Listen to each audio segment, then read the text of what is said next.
God gives us instructions, and what happens? Satan comes in right away and tries to plant seeds of doubt and tries to get us to do his will versus God's will. When Satan comes in and does that, what happens?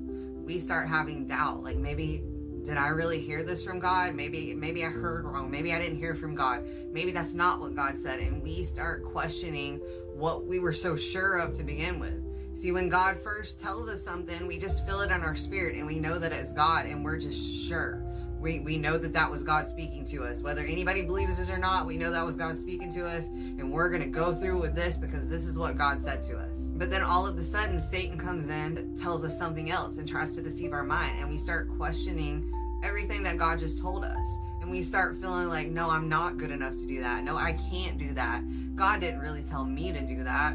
And we start feeling like we're not good enough. And in reality, we're not. It's God doing it through us. And yes, if God called you to it, he's going to equip you through it. But we start having these doubts because we don't feel like we can do what God's called us to do, or we're scared to do what God's called us to do. So we start listening to the voice of the enemy, and we get on the wrong path, just like Adam and Eve did. They had just been obedient to God and not listened to the voice of the enemy, they would have never been in the situation they were in. But because they were disobedient to what the Lord spoke to them, look what happened.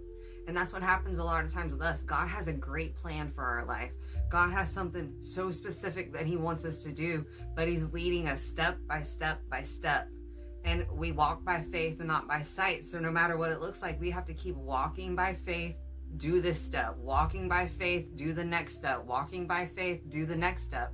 And sometimes it looks really impossible what God's telling us to do. It looks like it's the complete wrong decision what God's telling us to do. But if we walk by faith and not by sight, we're going to know that it doesn't matter what it looks like around us. All that matters is what God said. And if God told us to do it, he will equip us through it. And he does have a plan and a purpose for it.